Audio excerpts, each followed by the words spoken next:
Today, we're going to be talking about money and mental health. 2020 was a year no one expected. A lot of people have been affected negatively by COVID-19. But it's not only your bank balance that may be suffering. We wanted to discuss the relationship between mental health and money. Are you spending a lot of time worrying about money at the moment? Perhaps your business isn't doing as well as you'd hoped due to COVID. Well, we'll be discussing some positive money mindset tips with a cognitive behavioural therapist that may help you get through these difficult times. Hello and welcome back to our channel and podcast. My name is Gemma and here at WIS we talk about all things relating to money, mortgages and positive money mindset. So if that interests you, then be sure to subscribe to our channel and hit the thumbs up. It really helps with our YouTube algorithm and means that you won't miss out on any of our videos. On today's podcast of Let's Talk Money Mortgages, we have Natalie with us. Natalie is a trained BABPC accredited cognitive behavioural therapist and clinical director. She has been working in the industry for over 13 years. Hi Natalie, thank you so much for joining us today. Thanks for having me. So Natalie, it's said that 1 in 4 people in the UK will experience a mental health problem every year. So have you noticed in the past year more people experiencing problems with their mental health due to COVID? Definitely. I would say that the referrals within the NHS have increased and in private practice they've also increased. And it's not uncommon. I'm not surprised by this because our lifestyle has completely changed because of COVID, and absolutely everyone has been affected in some way or another on a spectrum of a different impact. And there's a difference between kind of mental health stress and problems and mental health illness, and at the end of the day we're all human, and if we haven't our behaviors have changed, our lifestyle has changed, and that's going to affect the way we think, the way we feel, the way we behave. So, of course, we're only human. It's going to affect how we're dealing with things. Yeah. And it would be really unusual for us not to. And I think that a lot of people find it quite hard to talk about their mental health problems. Is that something that you've noticed? Definitely. I mean, if you think about it, confiding in like a family or a friend that you're struggling is a really huge step. And then actually speaking to a therapist who is a complete stranger and you're talking about some really personal experiences, initially it's going to feel very challenging, and that would be for anybody. But actually, as soon as people make that first step, it can be a huge relief, a huge weight kind of being lifted. And how would you encourage someone to, get the courage to get some help if they're in that situation? Well, it's really important that the person feels ready to engage in help. Okay. And often family, friends, loved ones can see that someone is struggling and they know that the person would benefit from getting help. But ultimately, if that person isn't ready, then it's really tough. I mean, it's really helpful just to provide an open space for that person, that friend, that loved one to talk about what's going on for them without judgment. And there's a difference between listening and giving advice, and maybe understanding what it is that your loved one needs. Do they need a platform where you're just kind of listening to what they're experiencing, or is it that they've come to you, or that maybe they need some practical support and they need some advice?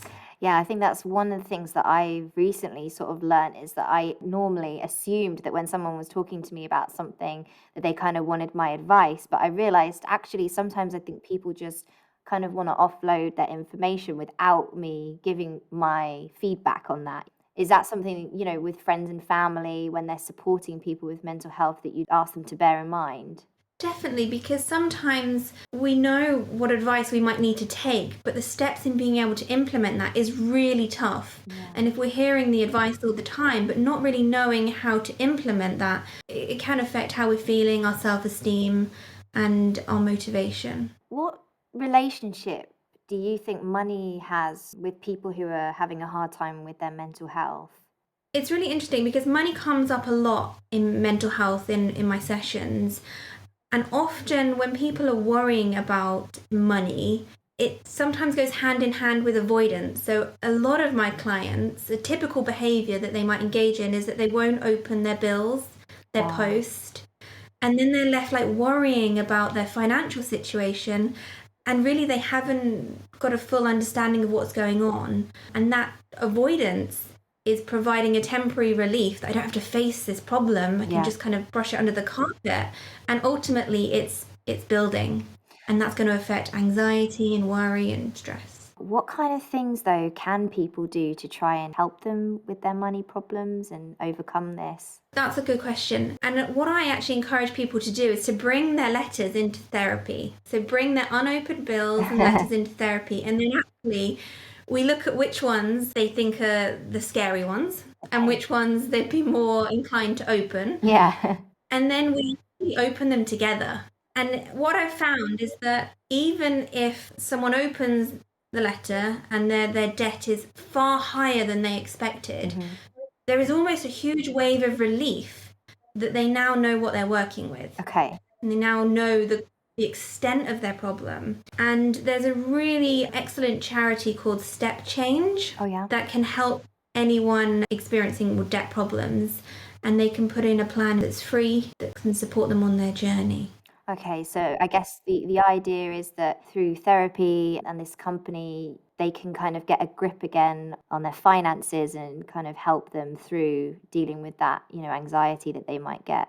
Yes, so initially, if someone's avoiding their financial stress and their problems, they could be doing that for years and months and getting themselves so worked up that they're not ready to answer the phone to the bank, or they're not ready to answer the post. So my role would be facilitating them in that step to be able to expose themselves to what they're worried about. And then my role would end in terms of the practical problem solving with their finances, because that's out of my remit.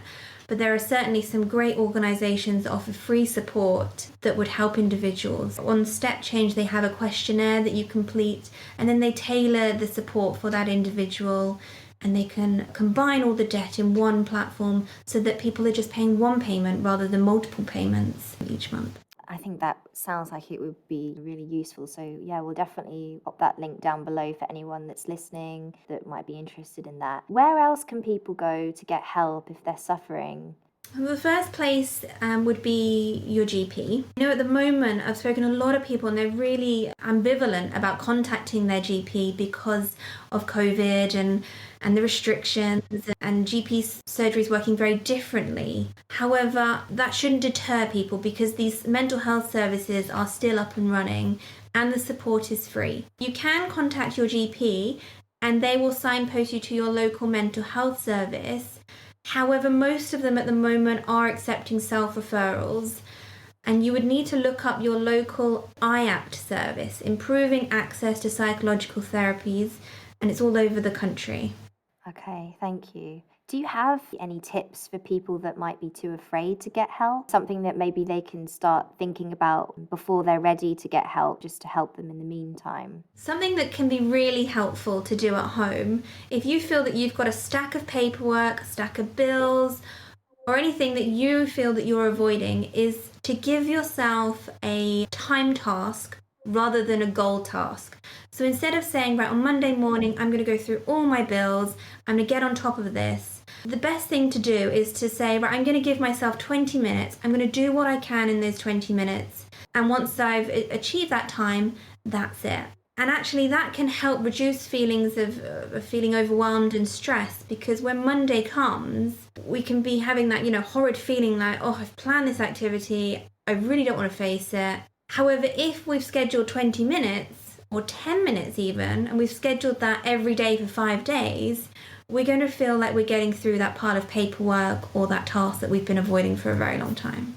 Can people do anything else to try and, gain control of their finances after a difficult time with their mental health? Yes, one exercise that's really, really useful, and I know we've all heard this word before, but actually to formally implement this strategy is probably the first step for anybody, I would say, if they feel ready, and that's problem solving. Okay. And when we think of problem solving, we might think of many different things. Mm-hmm. Again, well, that's easily said than done. How is that going to help me? When actually, I would encourage them to view problem solving in 7 steps, to break it down, and you might do just 1 step each day. So the first step is to define your problem, what it is that you're worrying about. Can you do anything about it? Okay. Number 2, would be to list all of your possible solutions, even if they seem crazy, unrealistic, and not accessible. It doesn't matter, because those unrealistic solutions might inspire you to find something that is more manageable. Yes. Step 3 would be to weigh up your pros and cons of each solution. Step 4 would be to pick one. Step 5 is to plan what you're going to do. When are you going to do it? What are you going to do? Do you need anyone else to help you with this? Step 6 would be to implement your solution. And number 7 is to evaluate. How did it go? Did it work, or do you need to go back to the drawing board?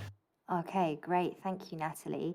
I will leave these steps in the comments box below to make it easier for everyone listening and watching if they'd like to use those steps. And I'll also leave a link below for anyone who wants to read more about these. And if you wanted more information and would like to speak with Natalie or one of her colleagues, I will leave her details of her clinical practice, the Health Lounge, below. Therapeutic sessions are currently being carried out via video link or over the telephone at the moment. Thank you, Natalie, so much for joining us today. We'll be back next week with another episode of Let's Talk Money and Mortgages. Have a great day, stay safe, and we'll see you again soon.